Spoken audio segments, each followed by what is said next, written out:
तब आया था विश्रवा को कुबेर जी ने सेवा में 3 नवयुवतियां जो मायामयी और बहुत सुंदर थी, एक पुष्पोत्कटा और मालिनी और राका।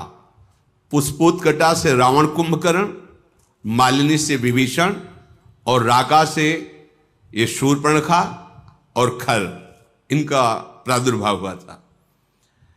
विश्रवा जी पुलस्त जी के ही अंश से प्रकट हुए थे। उत्तम ब्रह्म ऋषि हैं जो ब्रह्मा जी के मानस पुत्र कहे गए हैं, पर क्रोध भाव से कुबेर जी के साथ द्वेष करते थे। प्रारंभ में सुना था, उस भाव का प्रभाव हुआ कि माता राक्षसी कुल की थी, तो ये राक्षस स्वभाव वाले प्रकट हुए।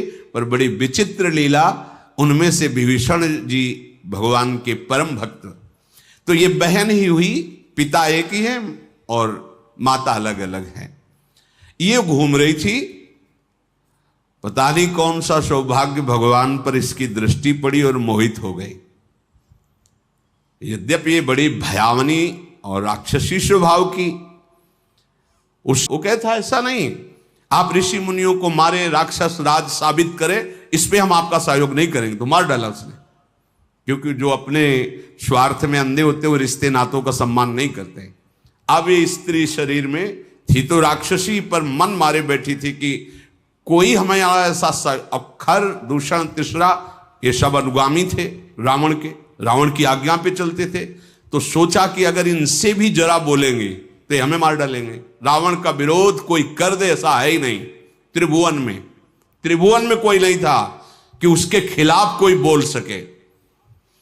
अंदर ही अंदर सोच रही, कभी तो अवसर मिलेगा, जीवन व्यतीत करूंगी, लेकिन जिस दिन अवसर मिलेगा इसका नाश करवाऊंगी। आज अजान बाहु भगवान को देखकर उसको और सुना था कि इन्होंने ही सुबाहु आदि काम, मारीच को एक बाण मारा था तो बिना फण का 400 कोस दूर गिरा था, 100 योजन दूर गिरा था। ताड़का का वध किया, विराध का वध किया।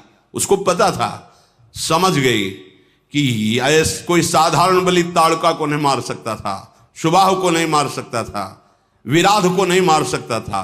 इसका मतलब है महाबली हैं, एक बार इनसे मिल के देखती हैं।